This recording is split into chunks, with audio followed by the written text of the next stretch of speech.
Where's the baptism? What is that? It's mad. Okay.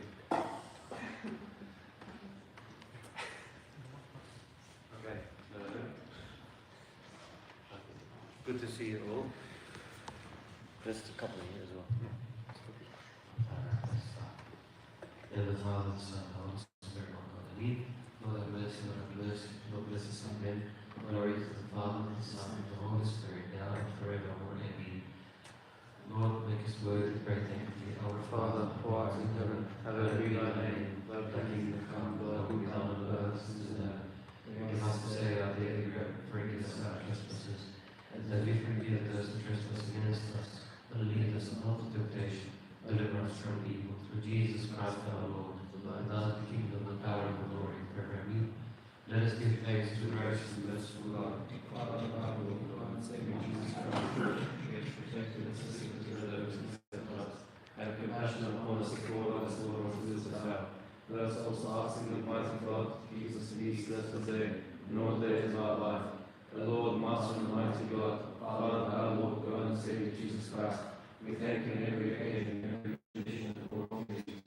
We have protected, assisted, preserved, and accepted us. Have compassion upon us, support us, and brought us to the south. Therefore, we ask in the purity of goodness of our brother mankind, that he grants us the good wisdom of today, all days of our life, in peace and in your feet. All envy, all temptation, all works of Satan, all intrigues of wicked rising of the enemy, seen and unseen, to cast away from us and from your people, and from his holy place. Grant us the endowments and benefactions, that has given us the authority to trample serpents and scorpions, all through our name. Lead us not into temptation, deliver us from evil. For the grace and mercy of God may come forever and ever, our Lord, God and Savior Jesus Christ. Glory, honor, dominion, worship, and duty, together with him, like in the conversation of the Holy Spirit, now and forevermore. Amen.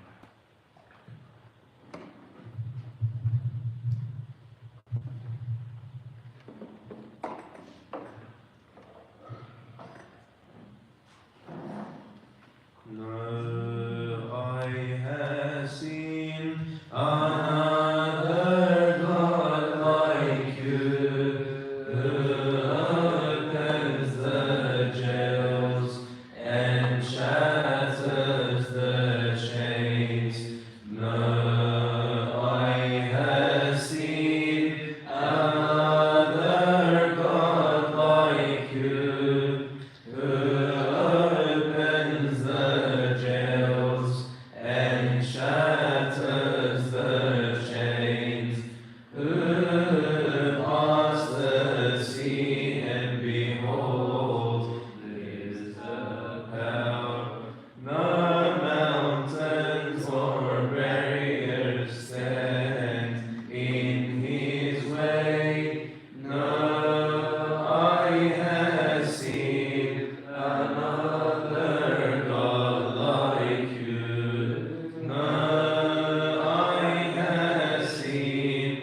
another God like you.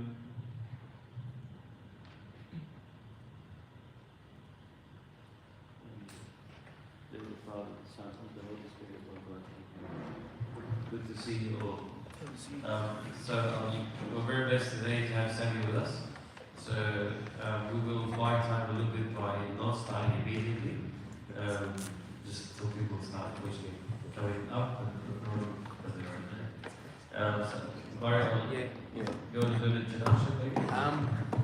I can talk for a minute or so, maybe about you.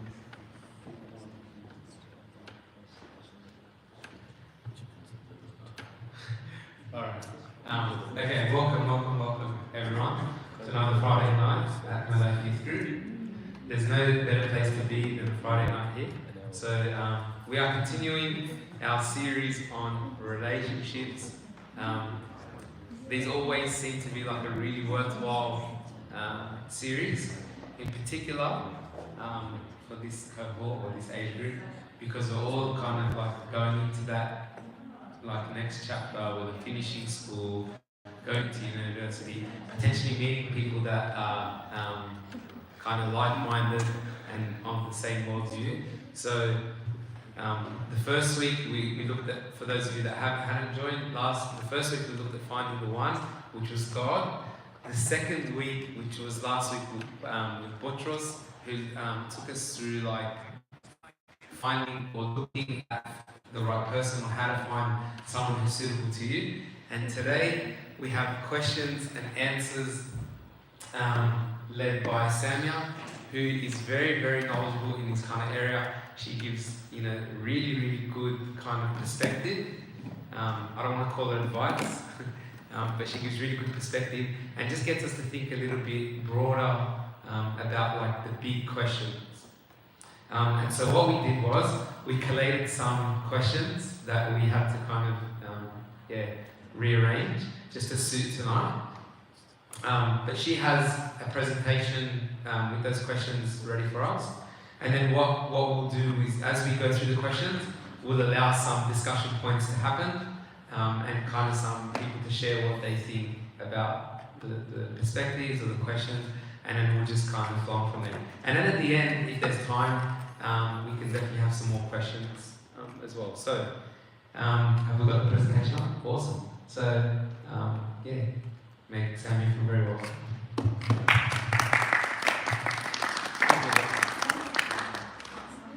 We do it. It's a tradition. We just make everyone feel like. No, don't cut the people in. Do you want to say? Oh yeah. Do you want me to wave? No. We need to enforce that we're It's gradually getting better. I don't mind waiting. Let's start. Let's go.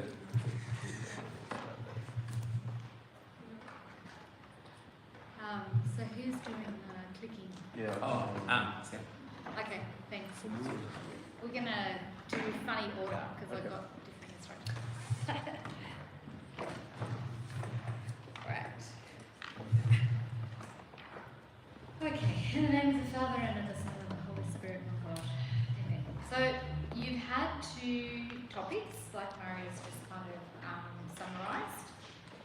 And so I've just got a couple of questions, like 3 or 4 questions that I've then started to answer. But really this is a conversation, I guess, around questions that have come up for you as you've listened to those 2 first presentations, or anything else that that comes up as you think about it on the spot. Okay, so this is just a conversation more than really my presentation, because the presentation is just kind of answering questions that are related, of course. So I might just start by asking, does somebody have a question they want to ask first before I start answering these questions? I have a question. Okay. So in a relationship, how do you balance partnership and individuality? Yeah. So that question, that's okay, that's all right.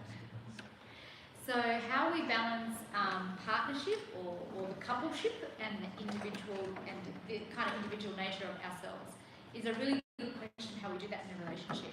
And it's actually the same answer all the way through. So it's the same as to whether you just started dating or you actually end up married. There always has to be a balance. There has to be a sense of self, a sense of who you are as a person, and your own activities and your own service and your own relationships and friendships and connections and thinking and style and everything. But it has to be one that you can share with your partner, okay? Whether you're dating or whether you're engaged or whether you're married. But of course, the level of sharing of your individual self is what changes, okay? And we'll talk a little bit about, in one of the questions, for example, when we communicate, there's 3 levels of communication. Does anybody know what they are? You're educated people, sometimes I talk. So, 3 levels of communication. Any psychs in the room? Psychs, social works?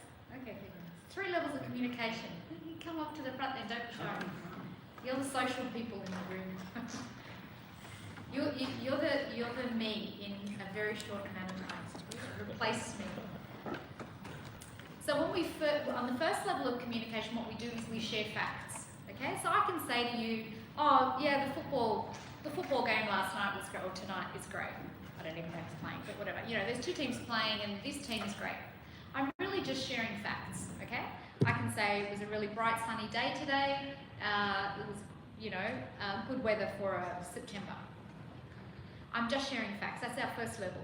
The second level of communication is where we share a little bit about ourselves, just a little bit, by talking about our opinions and our ideas. So I might say, the footy game is on tonight. I really hate football. I think it's very violent. I never watch it. So I'm giving you a little bit of who I am, not just talking about football or weather, right? Or I might say, for example, my favourite season is spring, not so I'm really excited because it's coming into spring. That's the second level. But on the third level, I'm actually going to share a whole heap of intimate information about myself, right? I really hate football because it's violent. I never watch it, and I really think that there's a lot of...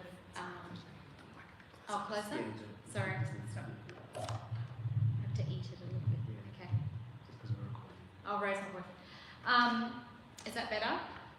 No. I think so. So I might then say, I really hate football, it's very violent, I don't watch it, and actually I had a really, really bad experience with football because my brother some time ago, was in a football accident and got brain damage, and now that's really, and I'm just going to go into all of this detail about something that's very, very personal that I might not necessarily share without being conscious of what I'm doing, okay? So there's kind of like the bus driver, the passenger on the bus information about facts and whatever, then there's a second level and a third level. So it's the same. When you want to maintain your individuality in a relationship, when you first get to know somebody, you're pretty much just sharing facts, and maybe level 2 where you're sharing opinions and ideas, okay? But level 3 is really only saved for when we're engaged and we're definitely on that path of intimacy, and of course we're married and we're in an ongoing relationship. Okay? It's the same, so that if you think about those 3 levels, right, just facts, my opinions and ideas, and then myself, if I want to be an individual, maintain my individual balance between 2, I have to figure out, I have to maintain those same levels in terms of the activities that I'm doing together or on my own. What's the level, right? At what level are we, what's the balance of time? Is all of my time with my partner every single minute? Or is there a lovely balance? Or actually, am I only doing something with my partner once a week? Which is also, not okay if you're married, might be fine if you've just started dating. So it's about how much time, it's about duration, it's about what activities you're doing together, it's about where the activities are happening, it's about how much you're sharing, it's about how much you're listening, And it's also about how much of your emotional self you're committing. It's also about how much of your spiritual self you're committing. So I get a little bit worried, maybe I shouldn't when I have a view, but I get a little bit worried when somebody says, oh, I've just started dating somebody and we've started praying and reading the Bible twice a day together. Might be okay, but then what happens if you're praying together? When I pray, it's a very intimate personal thing.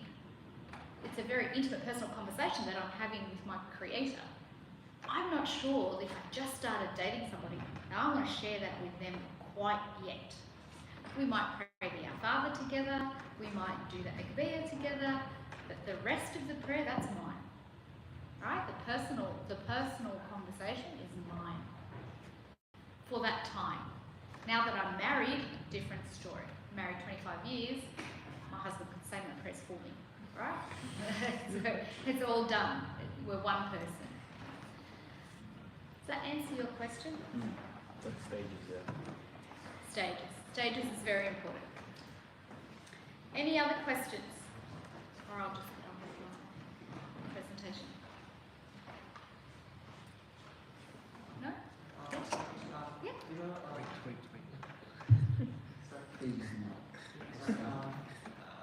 You know how you were talking about the things to sort of like measure the level of like to measure the relationship in general, like how much time you spend together, what you talk about, and these things.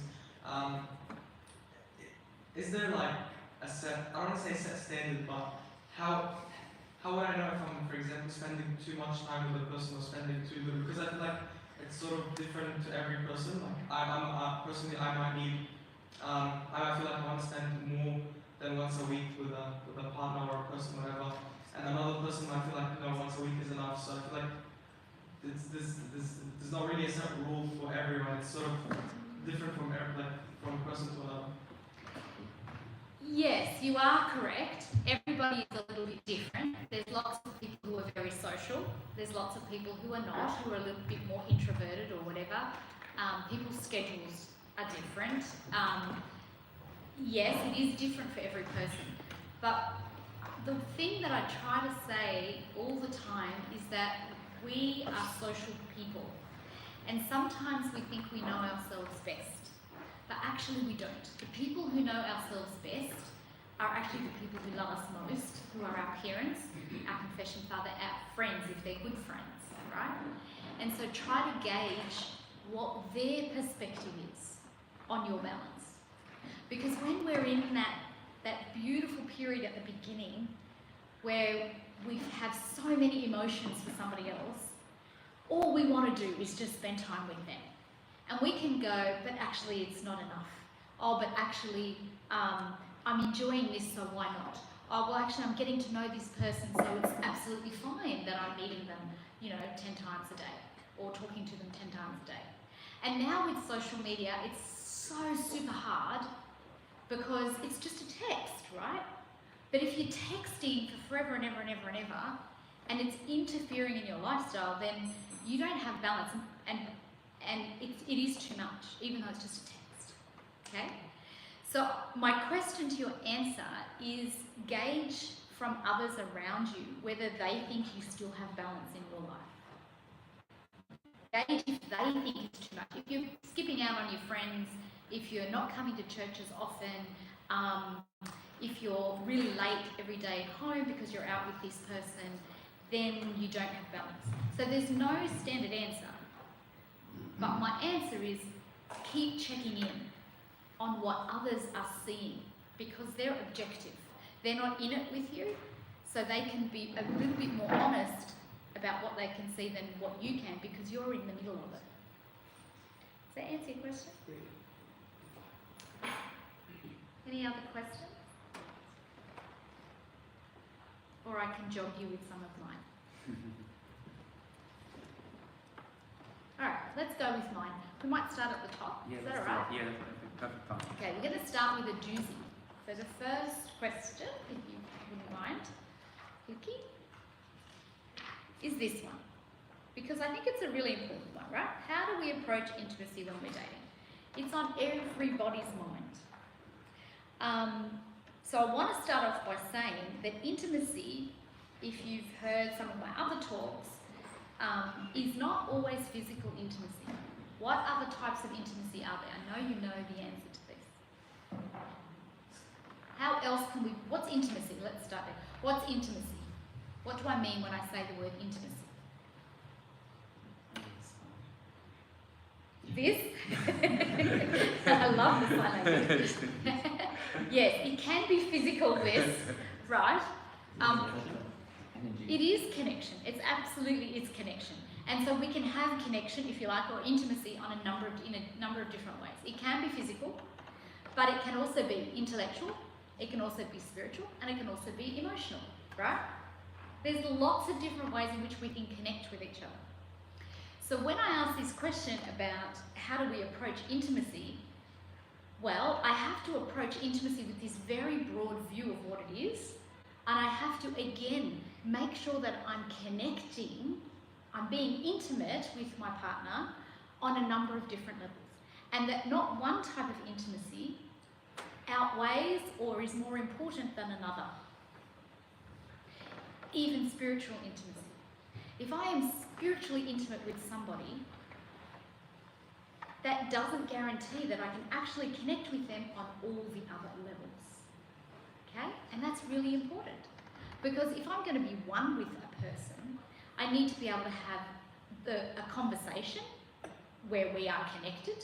You can't really have somebody who's always in their head and very academic and somebody who's very practical, for example. They're going to have a difficulty having a conversation all the time, not quite speaking the same language. So you have to kind of find a common ground, right? Who's compromising? How are we doing this conversation? Who needs to, start? Who needs to lead? Who needs to explain? Those sorts of things. So there's lots of different types of intimacy. One shouldn't take over from another. That's really, really important. And as Christians, of course, we might totally understand that there's no sex before marriage, right? Let's just say that's out there. That's the church rule. That's what we believe as Christians. But have you also considered that if you are too intimate on an emotional level, that's also not healthy, right? Like we were talking about the levels of communication, if I have shared everything that's intimate in my life, everything that I believe and all my dreams and my hopes and my biggest fears and the trauma that I've had in my life, and I've shared that with somebody, from my perspective, I should be super close with that person. The other person might actually be overwhelmed. The other person might actually not want to hear it. The other person might not feel as connected to me. And the other person might go, well, actually, no, I think I've decided I don't want to keep going with this relationship. And then what happens? We technically have an emotional divorce. Now, we're not married, but I've acted as if we are. I've acted and behaved as if we are already that close, right? And so then pulling away from that relationship is really difficult, because I think, oh my goodness, that person knows so much about me. I can't possibly walk away from that person. So emotional intimacy is just as dangerous as the physical intimacy. Do you want me to stop?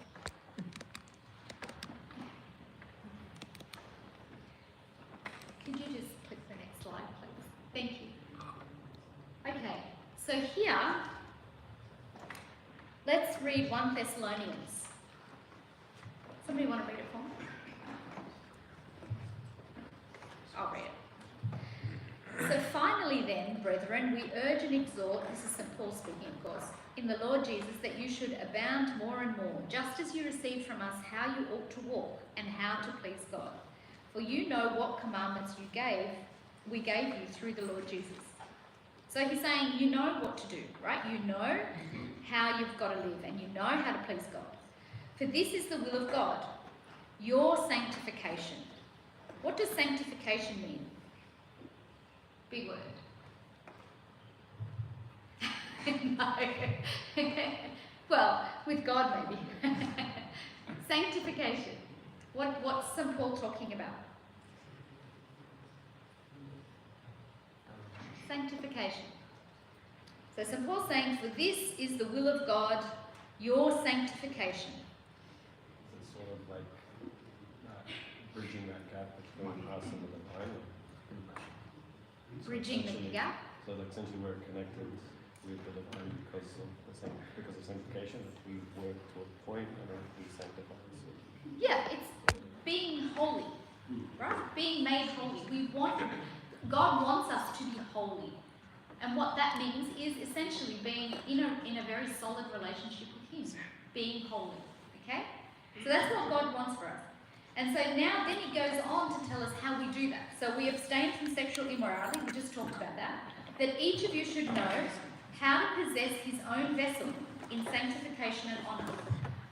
What's vessel? What's he talking about? How to possess your own vessel. What's the vessel in that verse? Your body. Your body, your mind, your soul, your heart, you, the whole of you, your vessel. Right? What has been given to you? Right? So He wants you to understand how to possess your vessel in sanctification and honour, in holiness and in honour, not in passion out of lust like the Gentiles who don't know God. You know God, so you know what He wants for you. That one should take advantage of and defraud his brother in this manner. So don't trick each other. Don't pretend like we are in a relationship that's super intimate when we're kind of not yet. The stages thing is really important, right? Moving from one to, don't trick each other, right? Don't lie to each other. Because of course God did not call us to uncleanliness but holiness. Therefore he who rejects this doesn't reject man but God, who's also given us His Holy Spirit. So it's very important to understand what level of intimacy you're at. All right, so let's talk in practical terms. What does that look like? Next slide, please. What does that look like? What we're trying to do is not establish some level of kind of emotional or physical or other type of intimacy that means we are already behaving like we are one. Right? Because then we said, when we then let go, it's like this emotional divorce or intellectual divorce or whatever it might be. So the goal in dating is to kind of save those levels of interaction for marriage itself. So care for somebody else's soul, but don't cling to it, right? Like be worried about their soul, take care of them, be close, right? Pray together, talk together, share together, but don't cling, right? Like don't make it your entire world until it actually is your entire world and you're a new person. Okay? Okay. Questions? Any questions? Actually, a question coming up from that verse before. Use the mic, please. Okay, so Do you want to go back to the verse? yeah. Can you go back to the verse, please? So in that part there where it says do not engage in abstain from sexual immorality, right? So how can you distinguish that between an actual loving act between two individuals outside of marriage? There's lots of ways to show love. A physical sign of love is possible before marriage, and we feel like that's what we want to do. But remember that holding back is also a show of love, right? If I have this special gift, right? I have a special ring, right? Ring doesn't work. If I get a special perfume, right, as a special gift, I could put it on today because I'm going out with my friend and, you know, it will smell nice. I could do that. But if I do that every time I go out with this person, when I get to the special occasion, my graduation or whatever, and I put it on, it's nothing special anymore, right? So the value of it is lost. So physical intimacy is exactly the same. This is coming from somebody who's 25 years married, remember? 3 kids. So I was engaged for a very long period of time, so I had an accident, so our engagement was extended.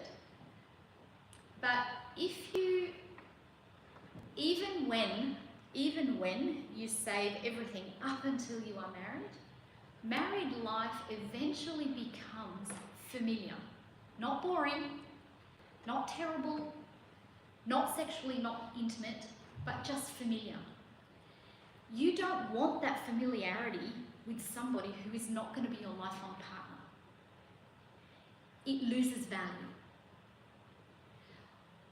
If you lose if you lose the value of physical intimacy before you are married, then when you are married, even psychologically, because that's how God designed it. Remember, when you're physically intimate with somebody, you become one with them, right? One in every sense of the word. So if you are then physically intimate, but then you become married, when you then want to be physically intimate and give yourself wholly to that person, psychologically it is difficult. There is a guilt, there is a sense of loss. It is a very difficult hurdle. How do I know this? Because I speak to so many married couples, so many remarried couples, so many divorced couples, so many people who have been raped, people who haven't had a choice, have arranged marriages, for example, but then they've had a second marriage. Lots of scenarios, right, where this comes up. So even where it hasn't even been their choice.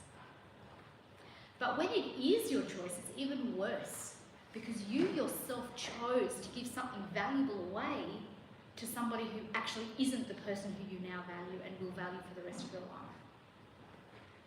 So psychologically, there is a sense of loss and guilt.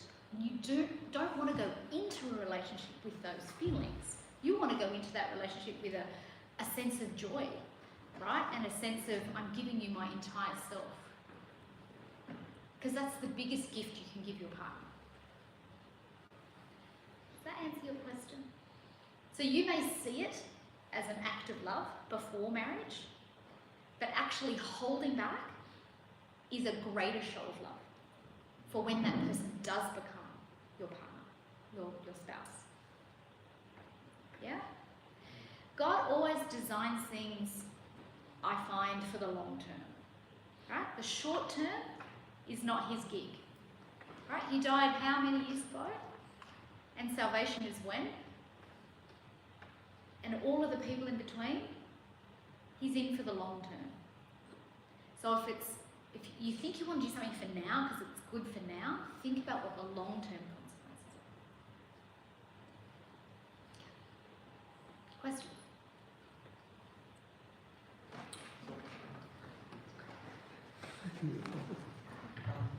I just have a question about the same thing you were talking about.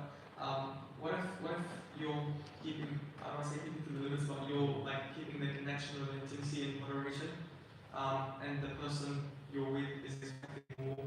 How would you bring it up to them in a way that doesn't hurt them, sort of set back a little bit on, they're always expecting more of you, they're expecting more of your time, they're expecting more of your attention, and it becomes distracting for other aspects of your life and impacting you personally. Do you just leave straight away, or do you try to talk to them about it first? I don't know, never leave straight away. Never leave straight away. Always have to have the difficult conversations. I was just saying to somebody today, actually, somebody who's quite distressed about their relationship, somebody who they're not quite married yet.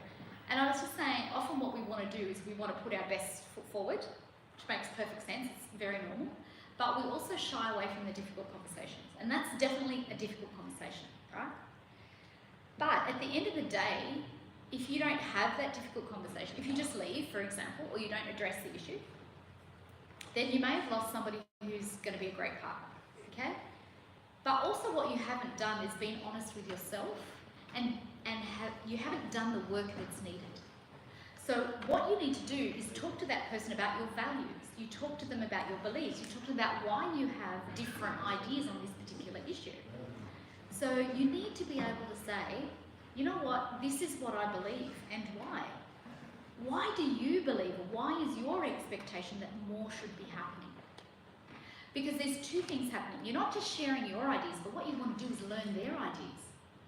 If you're going to be one with this person, you must understand how they think. You must understand what they value and what they believe. Otherwise, if they're going to shove you around now and go, well, this is what I want now, and you give in, guess what? That's what your whole life is going to be like. That's what married life will be like. You don't want that. This is an answer to another question, but I'll go there anyway. There's a psychologist called Erik Erikson. Does anybody know him? Yes. Erik Erikson says that in every stage of life, there is a piece of work that you have to do, right? And when we are young people, the piece of work that we have to do is that we have to form our own identity. If we form our own identity, then we can join with somebody else who has a full identity. If we don't form our identity, if it's incomplete, or we're not confident in who we are, if we don't have a good sense of self-esteem, if we don't understand what we stand for, and then we try and fuse with somebody else, whether they've got a full identity or not, then what happens is we become subsumed. Do you know that word? Like we become overtaken by the other person's identity, right? So when you meet people and they say, they introduce themselves and they say, oh, I'm Sam's wife. Oh, it's lovely that you're Sam's wife, but you're telling me about one relationship in your life. I want to know who you are, right? So they don't introduce themselves as who they are, and then they might say, I'm Sam's wife. So it's very important that you know what your values are, what your beliefs are, and you know what the values and the beliefs are of the person that you're with, and that you're 100% sure that they are very formed in their identity, that they're very strong in that sense. It's important to have a strong identity because in a relationship, when you're getting to know somebody, if you have two strong identities and you're trying to fuse those together, that can only happen if the two understand what their identity is and can explain it to you, right? If I don't really understand who I am, I'm not kind of sure, I'm a little bit maybe shy and I don't really have an opinion about very much and I'm happy to just go with the flow, then really when something important comes along, I'm just going to be taken out with the waves, right? And that's not who Christ wants us to be. He gave us a sound mind and the rest of that verse.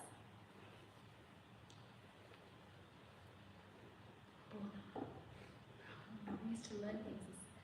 What does it say in the Bible about having a strong mind and tenacity? A spirit of? Love. A spirit of? Okay. Okay, I'll look it up for you. I can't quite remember the reference, but it'll come to me. So what God is wanting us to do is to be strong in who we are, right? And so when you have that difficult conversation, why we run from it is when we have that difficult conversation, we're being vulnerable. We're being a bit exposed, right? It's like kind of going, I'm telling you what I really believe. And we have a fear that that person is going to do what? Run away and not like what we're saying, right? Like you're going to say, actually, I don't want to go any further. I don't want to do this. I'm saving myself for when I'm married. The fear is that that person's going to go, oh, you're weird, right? And walk away. But if that happens, that's actually a gift. It's a total gift because you've understood clearly that you don't have the same values, right? And you don't want to have to be dealing with that for the rest of your life. Does that answer the question? You want to read the verse? Thank you, Abuna. I'm sure you put up. Yes, Abuna, please read it. For God has not given us a spirit of fear, but of power and of love and of a sound mind. Thank you, Abuna. So see, it's not a spirit of fear. Power, love, and a sound mind, right? So we have to be strong. We have to be strong in what we believe. We have to not run away from difficult conversations. All right. Any questions, or shall I keep going? Okay. Yep. Good catch. Brilliant catch. Brilliant catch.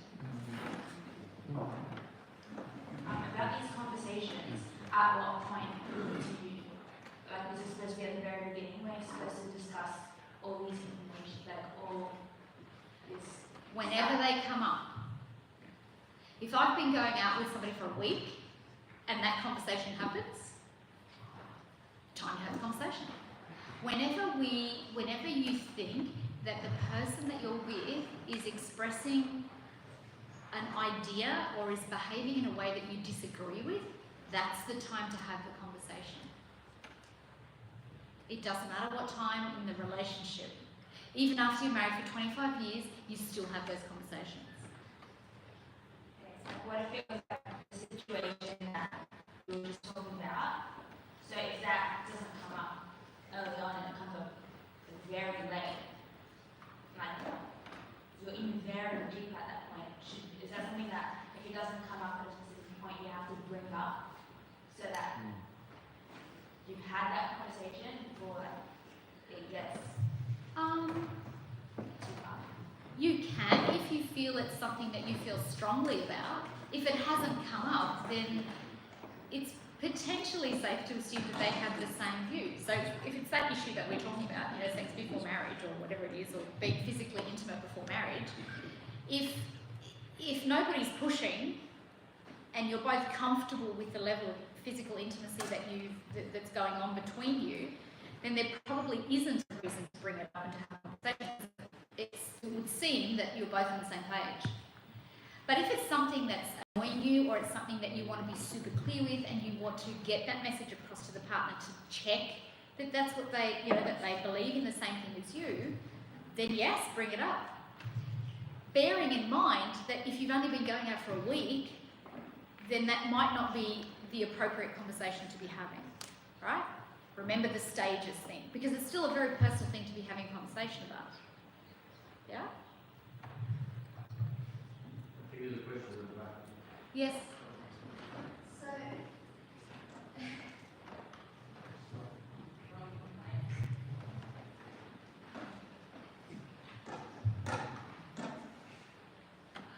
what would you consider to be the most important of conversations to have early on versus later on?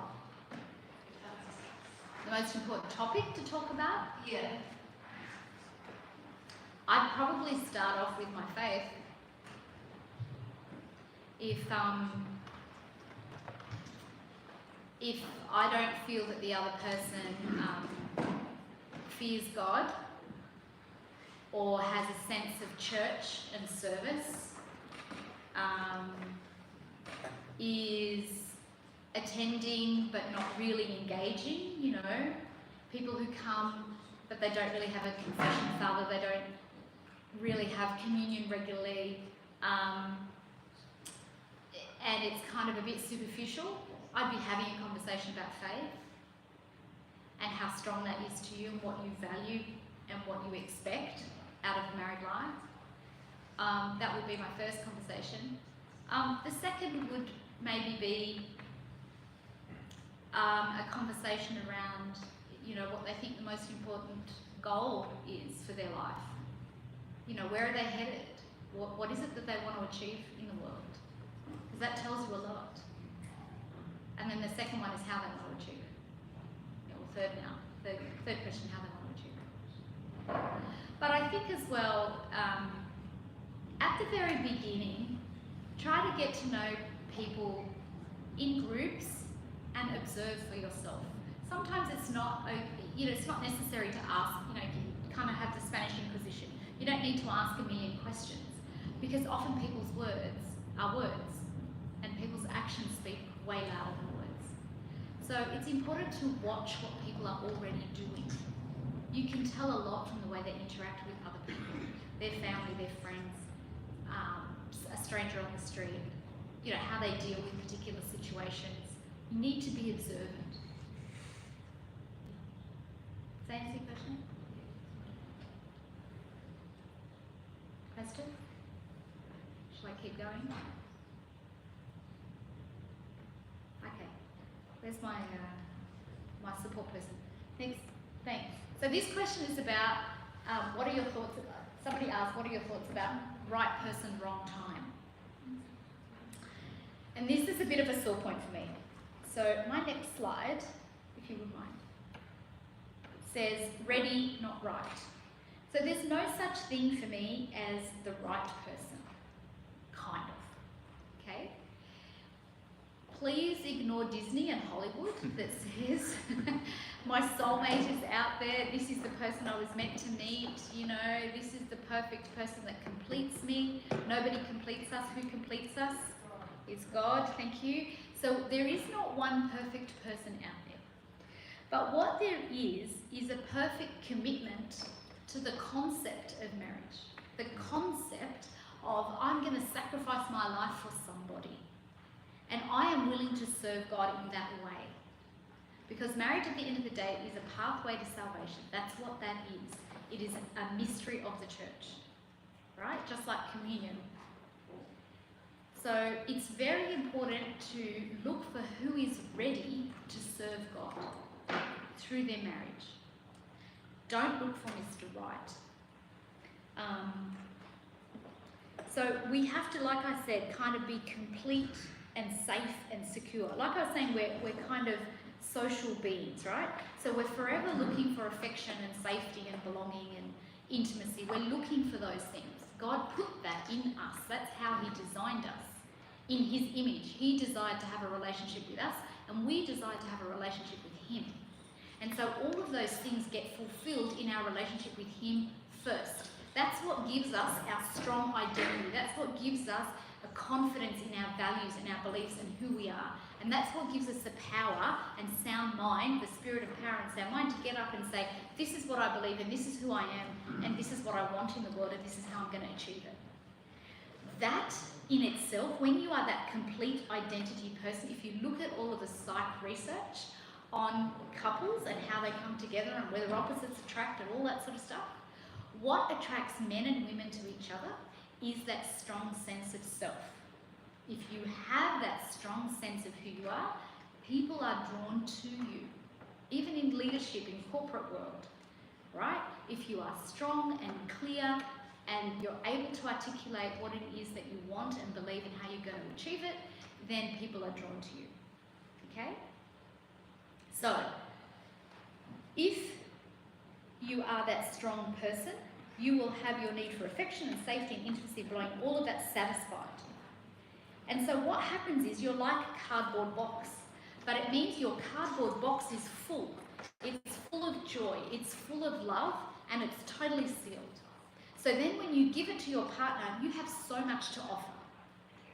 If you are not satisfied in terms of affection or intimacy, or you've been looking for it in the wrong places, if you've had bad relationships, if you really don't know who you are, if you haven't got that sense of confidence, if you don't know what you want in the world and you're not working towards it, and you're independent and proactive about it, then you're an empty box. And then what happens is, if two people meet and they're empty boxes, what happens? Everybody wants to take something out of the box, right? If I'm not fulfilled, I'm looking for somebody to fulfill me. I'm looking for somebody to give me all that attention, all that time, you know, to give me kind words, to spend time with me, to treat me well, to give me gifts. I'm a needy person. I'm an empty box. And if you meet somebody who's also an empty box, then we get two people trying to pull at each other and there's nothing in the box.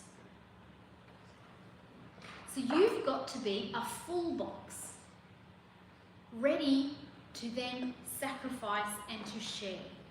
And try and find somebody who is ready, who is also a full box. Because when you have two full boxes, you can take from the other box.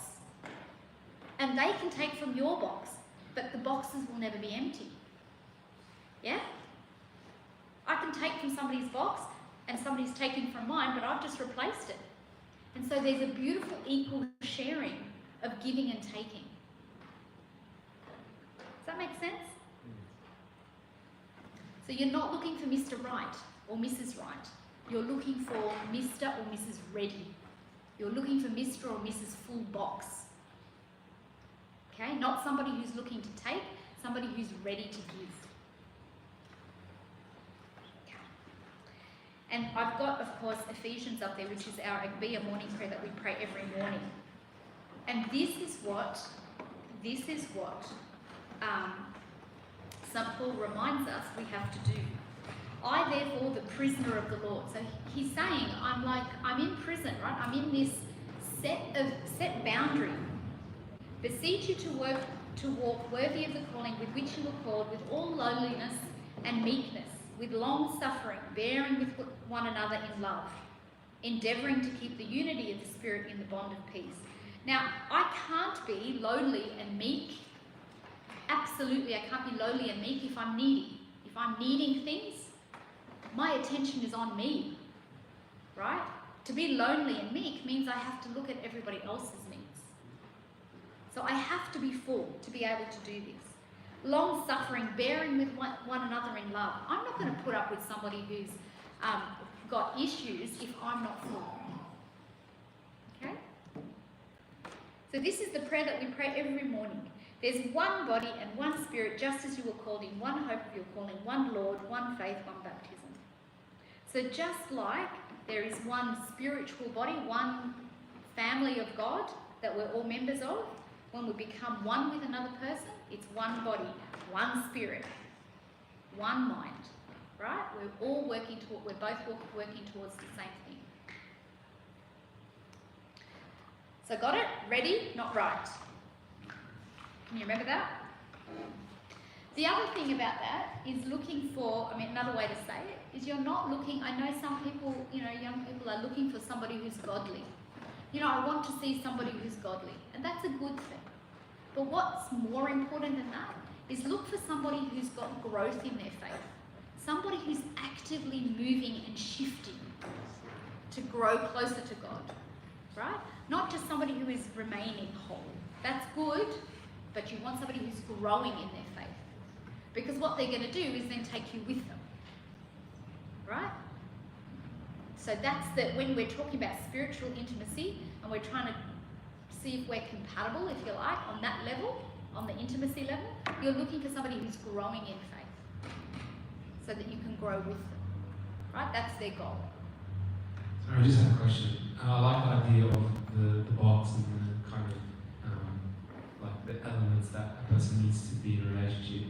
What are your thoughts on like two people who are not ready? Two people who are not at that stage of being right, but are together because there's like an attraction, and they both know that they're not at that right stage to kind of commit to something serious, but are both on the journey of growth and going to a stage of being ready. Because we see, I'm 36 and married, but what my observation is of the young youth is that, and it's helpful that they're dating within the church and within the community, but we are seeing a trend of younger youth dating a lot younger. And so how do they navigate, not being ready but being in a relationship, but heading towards being ready, because all those kind of like fundamentals are... I think it makes it harder.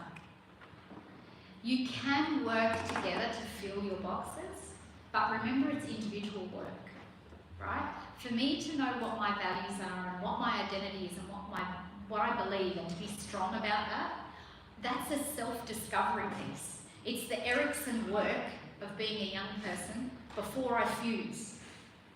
So two people can do the individual work, but I'd suggest that relationship then is starting on shaky ground.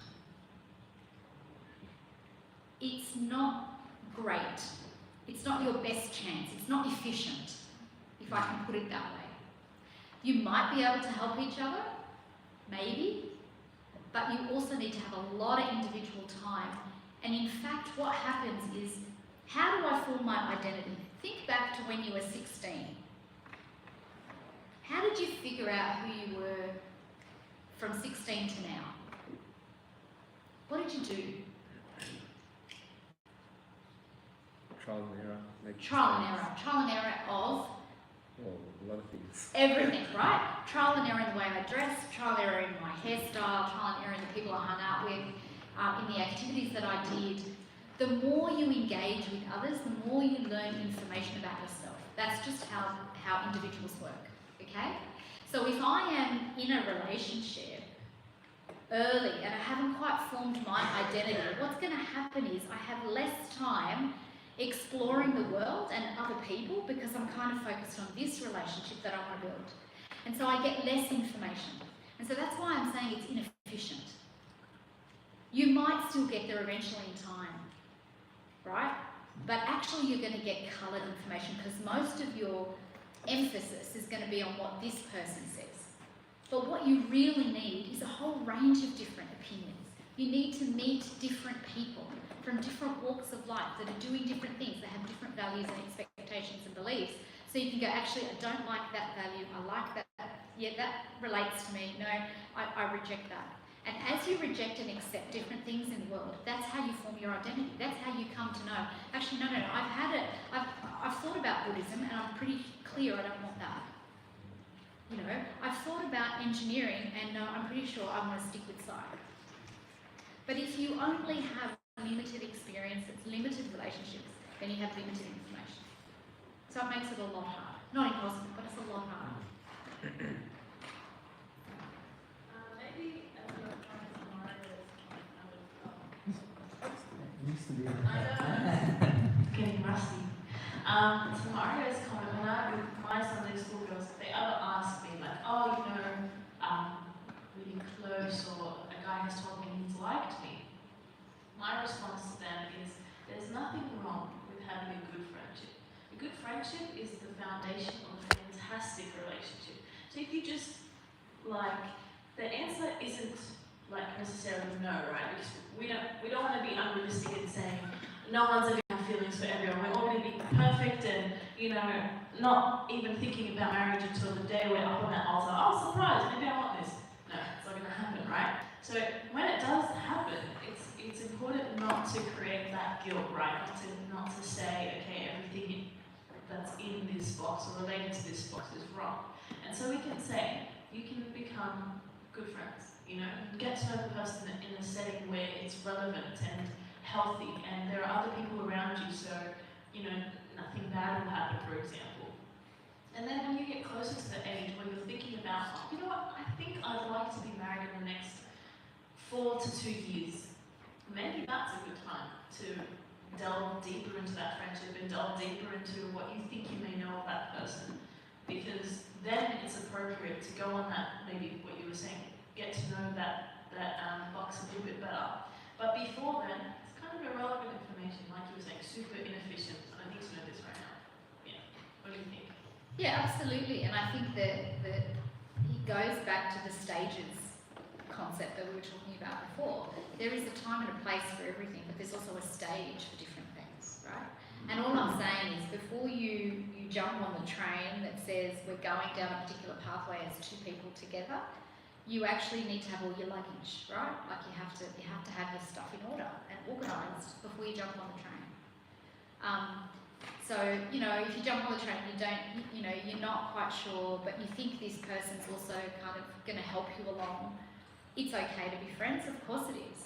But checking in, going back to the earlier question, check in with others around you, you know, about how you're developing your sense of self and what impact this other person might be having on you before you kind of go, actually this is the person. So a lot of people who get married quickly without maybe doing this sort of work, and they're fine for many years, and then way down the track, you know, 20, 30 years down the track, maybe after even kids or whatever. I use this example a lot. So there's a couple who have been married, I think, for about 40 years, came and saw me, adult children, their grandparents. We want a divorce. I was like, why? For goodness sakes, you've done so well. You know, servants in the church, everything. And they just say, well, we just sacrifice, you know, one says, I just sacrificed my life, my whole life to this other person, and now I've done my job. Like the other, you know, the kids are grown up, they've done, you know, I've served, they've grown up, now I just want time for myself. And really what that is the individual work wasn't done before they were married. So she's been holding on to this for 40 years plus, but has finally gotten to a point where I need to give myself permission. I can't do this anymore. I can't hold this weight anymore. I need to go off and find myself. You've seen that, Eat, Pray, Love. You've seen those movies, right? Eat, Pray, Love. Got to go find myself. That's because you haven't done the work at the beginning. So it doesn't go away just because you haven't done it. You carry, Erickson even says that, you carry it through all the other stages. But at some point, you're not going through those stages very successfully. Abuna. I'm just going to say that, I don't know what's the reason for that. My voice is pretty It's for the recording. We all take one. I was going to say that for that example that you shared, which is unfortunately, I saw it while serving the clerical council in Marina. But the question has to be asked is, was it ever a joyful relationship? Was it ever a fruitful relationship from the start? So I don't know about these particular couples, but people enter into a relationship and it's not working, and it's not working, and it's not working, and it's not working, and they just push through, and then it comes to a halt where it's, no, that's it, I can't do this anymore. Is that what your experience is, or have you seen a joyful relationship that comes to an end? Sort of? No, it's exactly what you're saying. That's my point. So what she's gone through life as an empty box or a half-filled box. Half-filled, let's not say empty. Half-filled box. And so she's felt like she's given her whole life, and now she just wants somebody to give her. She wants to be filled, and she's tried for many years to be filled by this relationship or by her children or by her service, and just hasn't felt filled. And it's because originally she didn't start off as a joyful, as you're saying, she didn't start off as a joyful person in a joyful relationship.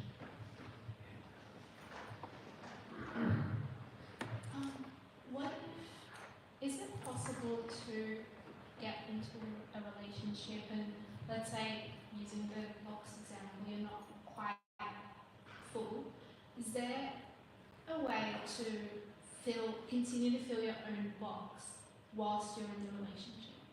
Or do you have to go into it full 100%, show yourself, like, is there a way to keep working on yourself and keep developing that box whilst you're also in a marriage and going through life?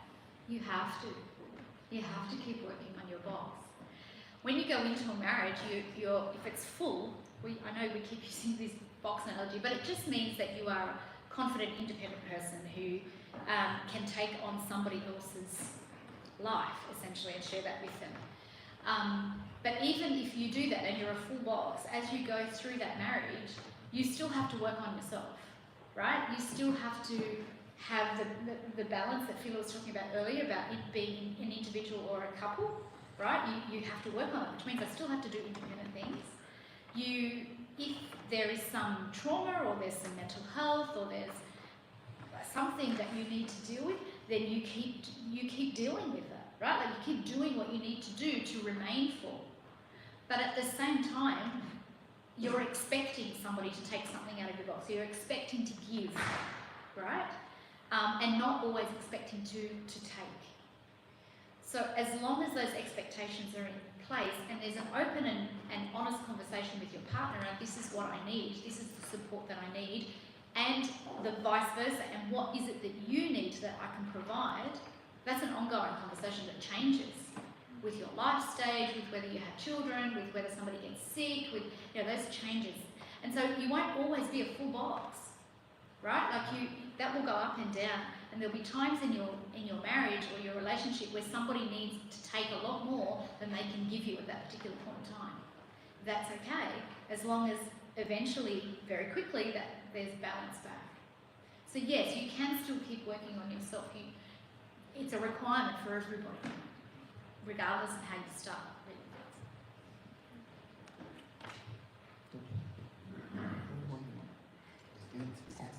Sorry. That's okay. Any questions?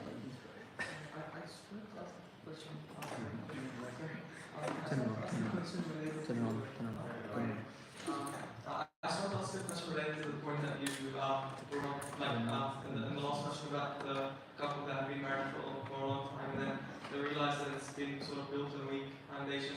I was wondering, is there a way to fix it later on or No, like absolute, it's an absolute no. So. I don't know, there's always hope. It's always much harder, but there's always hope.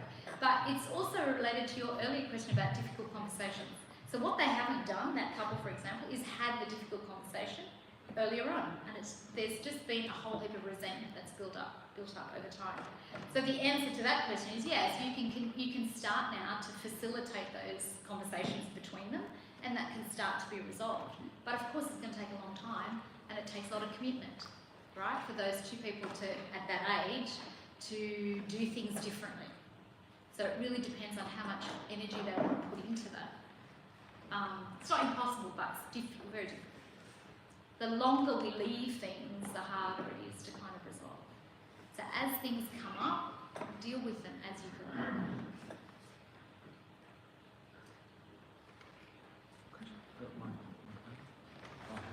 Oh, you got it.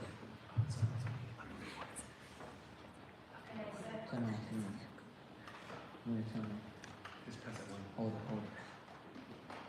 Okay, so if the two people are filling their box and working on their box, so they're getting ready, that's the original question, like, right person, wrong time. So if they're both working on their box and filling their box, but what if they're in two very different stages of life? Does that mean It means it's a matter of time.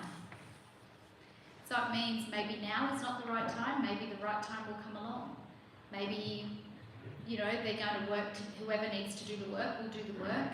Maybe one will wait, maybe one won't. It depends. so they don't have to be at like a equal or compatible stage of life for it to work? It just depends on how long They have to both be ready for the commitment.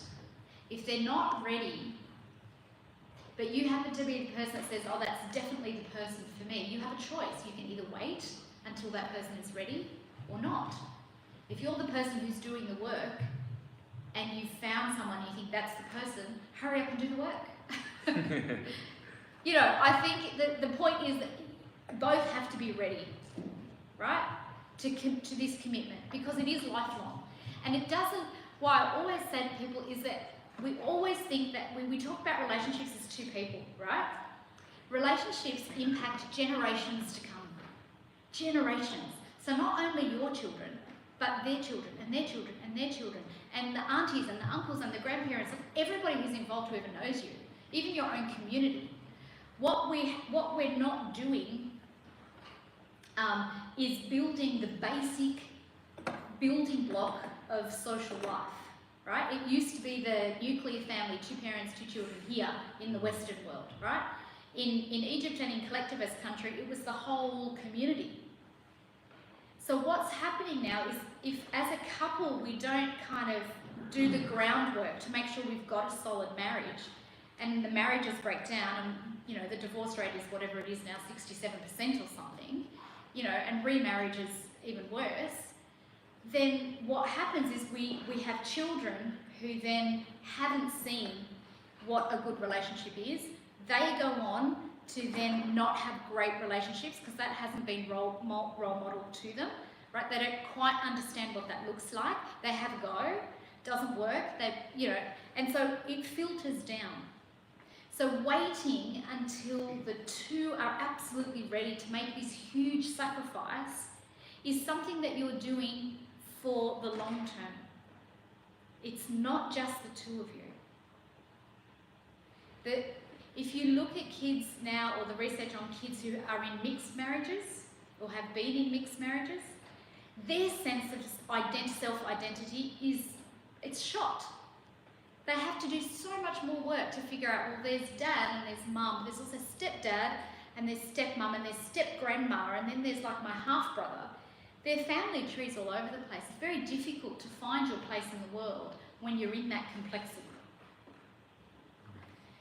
And if you look at the research also, if there is a 2-parent couple, like a 2-parent family, though the children of those family, and if it's consistent over a period of time, those children do way better academically, in sport, emotionally, on all criteria. All criteria. So God designed it with Adam and Eve, right, to have children. There was just Adam for Eve and Eve just for Adam, and they had children, and that's how God designed it. When we venture outside of that, we make a mess. We make a mess for generations to come. Generations. So wait until you find somebody who's ready. It's the best advice I can give.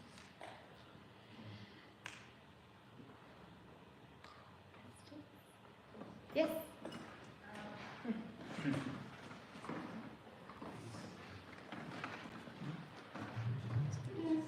Quick question. Do you get any younger couples who are just recently married who are worried about bringing kids into a world that, like you were saying, has that like tumultuous, situation? Like I work in the New South Wales education system, and I deal with a lot of schools, and a lot of the time I have to deal with things that I wouldn't accept, right, for my kids. For example, no his and her bathrooms in some schools, right? For me, the fact that exists is really upsetting. It makes me question, I want kids, but I don't know if I want that for them. And like, so if you do have that concern, what do you tell those couples? If the couples have those concerns, what do I say to them? Yeah.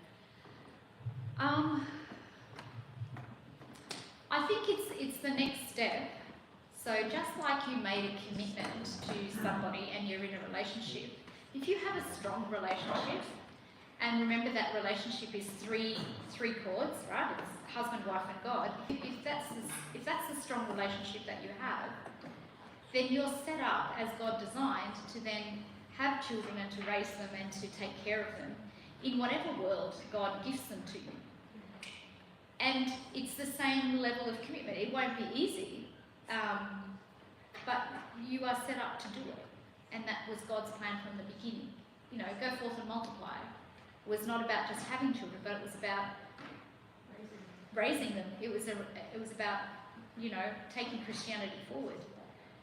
So yes, it's a very complex world, and it's hard.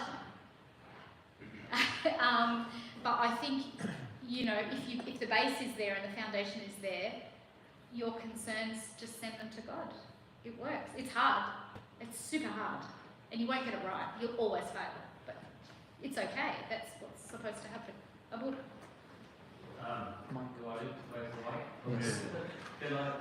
Can somebody take a microphone? Who's going to win? Okay, so I think It's really also important to know that the reason that the world has gotten to this place where it's been confused and troubled is because of that very fact that they've asked the creator of the world to step out of their life. So it gets really messy.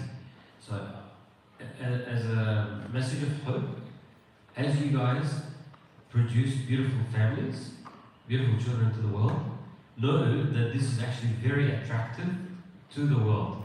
They might resist a lot of things, but deep down, they will see that and they desire it. And it's not a bad thing. So don't feel miserable, don't feel afraid of the world. No. The more you hold on to what is good, the world is actually looking at that and saying, I want a piece of that. I want to have this experience. Alright? And the ones that don't want it, these are the people that are still in that confusion of their own emptiness, and they're still searching. And well, maybe not wanting because they can't deal with it for whatever reason. But I'm just sharing with you that please don't be afraid of having beautiful families, beautiful children, bring to the world, and you will have an influence, a positive, a good influence on the world. You've got God on your side. You've got goodness and blessings and grace of God with you. So don't be afraid.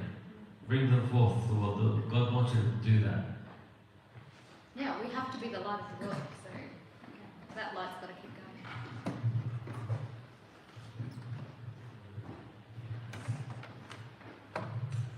I have a question. What's with your experience with young couples, what's the most common challenge that they face, and what kind of impact does it do to their relationship? So I think that was. Did answer that? Can I have a couple of slides forward? Whoever's got I think that was a question. Yeah, that was a question. Keep going. I think it's the next one. Yeah, no, next one. No, next one. I'm going to go back. Or that. No, go back. Oh gosh, which one was it?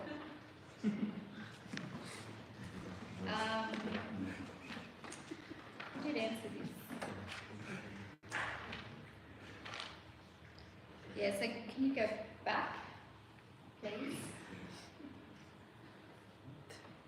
Oh yeah, okay. So next one. Yeah, next slide. Next one. Yeah, sorry, going normally forward. Yeah, thank you. Okay. So this question was about serious relationships. But are you asking about serious relationships or just relationships in general? Like, just starting.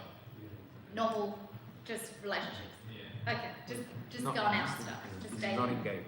Not engaged. Yeah, not engaged. Okay. So I think what happens is a couple of things. Oh, sorry, can you repeat the question? Yes. So the question is, the question that this gentleman's asking is, what are the common difficulties in young couples? I had answered for serious relationships. So if I was to think back to when they're just dating, I think the most difficult relationship issue is that there's a different set of expectations. So the girl has a particular image of what marriage or a couple or dating is like, and the man has a very different image too. And so the most difficult thing is trying to figure out if you actually both want the same thing. And like I was answering the question down the back, it's around, before you even dating, it's about observing how that person behaves and what you understand just by watching them interact with other people about what their beliefs and values are. Then I think it's really difficult to actually have the difficult conversations. And that's particularly the case when you've been going out for a long time. And you hear this stuff around, I don't want to hurt him, or I don't want to hurt her, or it's nothing, you know, when somebody does something that you don't like and you kind of go, oh, it's nothing. Or they say, it won't be like that when we're married, or if we go, you know, if we get engaged, it'll be different. I think dealing with the families of either partner is difficult, and figuring out how fast do I go from one to the other, how fast is this relationship moving. It's about saying no to a lot of things, and it's essentially about setting boundaries. Whether it's about physical intimacy like we were talking about before, or whether it's about the amount of time that we're spending on social media, or it's about what we do. Sometimes it's just about finding common ground. There's a lot of focus on doing things together as opposed to actually doing things that are going to reveal to us who the other person is. Right? So we could sit down and talk for 6 hours straight about, I don't know, our favourite song, the work we're studying at uni, or, you know, a whole range of different things, may not actually give us the information that we want. So sometimes we don't know what we're looking for in a relationship. We're just spending the time with them because we've been physically attracted, or we think they're a good person or they're a good servant, but we don't know what we're looking for, right? So again, I'm harping on it a little bit, but then if you know who you are, you know what you want, you know what you're looking for, and that makes it easier. Does that answer your question, or is there a topic in particular you want me to talk about? I want to know the percentage between the negative impact and the positive impact. So once you have a difficult conversation, like, is it more likely to, you know, flow better, or is it, you know, less likely to continue on? It depends on the two personalities. So if you have met somebody who is being raised with having open conversations in their family, having a difficult conversation about a difficult topic will be nothing. It'll be run of the mill because they're very used to that. If you meet somebody who has never had open conversations in their home, they might be a bit more traditional, there are lots of taboo subjects that don't get discussed, then having a difficult conversation is going to be a bit of a shock, right, like to this person, and they may take time to recover, and they may never recover, because they may never be comfortable being that open. It also depends on where you are in the relationship as to when you should raise these difficult topics. Like if it's been a week in and you want to talk about physical intimacy, but they've never had an open conversation with anybody, their parents or their siblings or anybody that they know, they're going to run from that. They can't cope with it. They don't have the skill set yet to deal with that. So it depends is the answer. It's always it depends on who the two personalities are. And probably about how you raise it, how you raise the issue. Like I can sit somebody down and go, we have to talk about a really serious issue. We're meeting at this cafe at 7 o'clock and we sit opposite each other at the table and I just bang it out. That's really difficult, right? If I haven't had a difficult conversation before.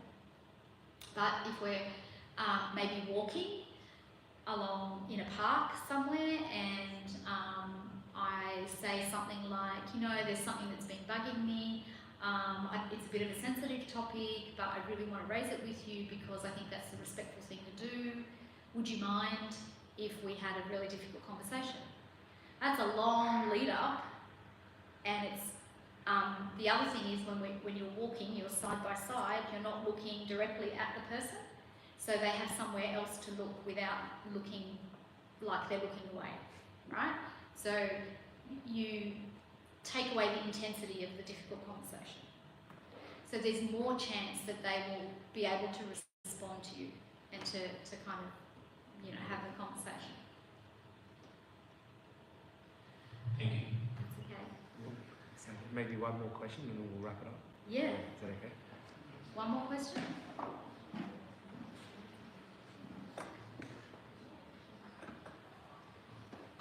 Is that a question? Yes? Yeah? Somebody, one of them wants to ask the question.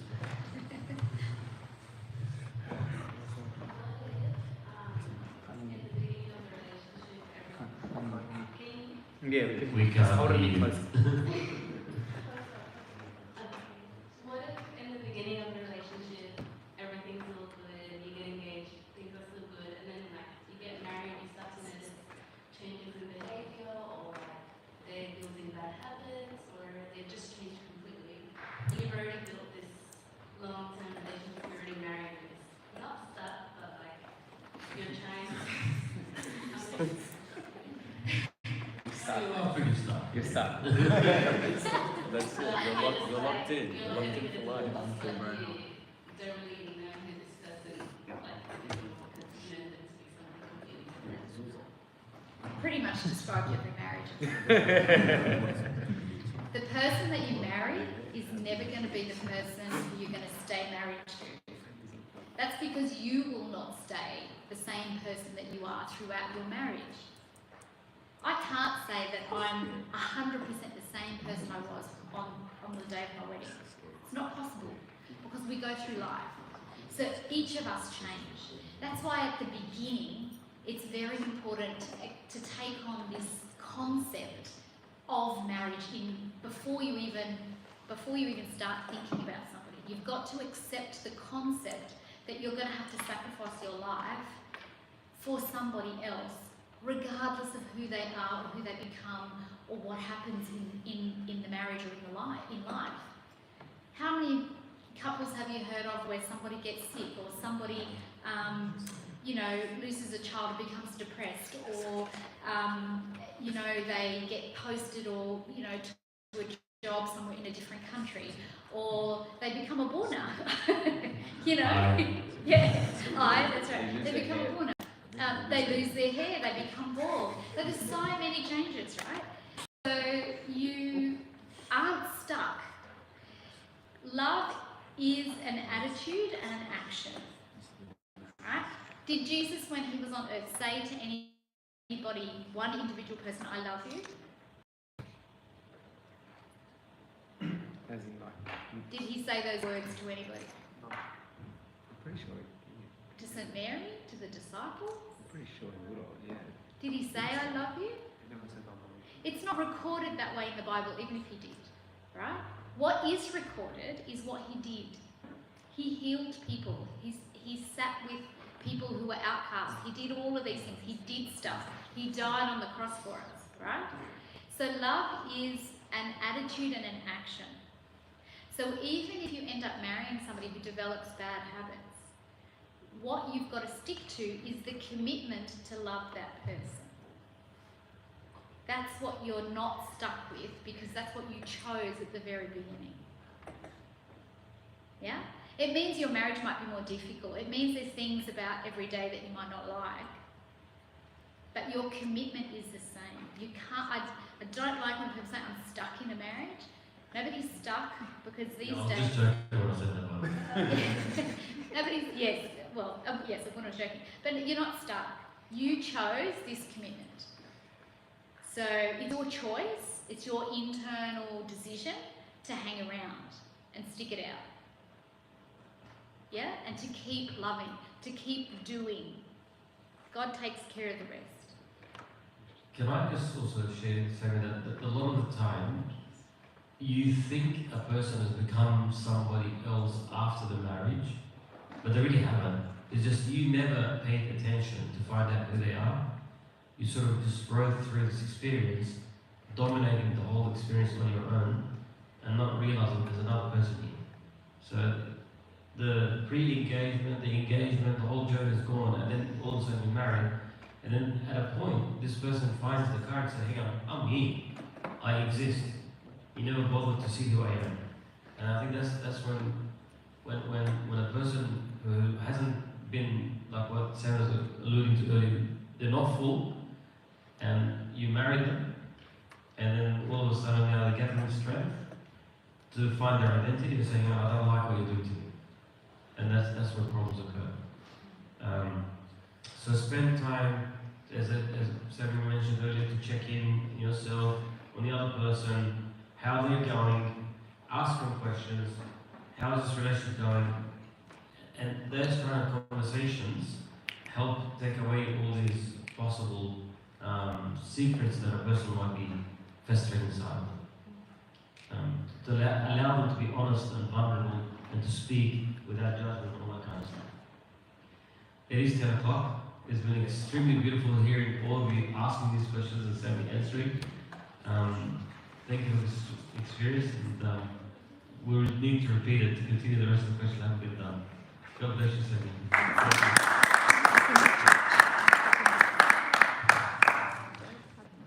Yeah, I just want to echo what Bruno was saying regarding Samia, and just the way that you help us understand things from a more experienced perspective. Obviously,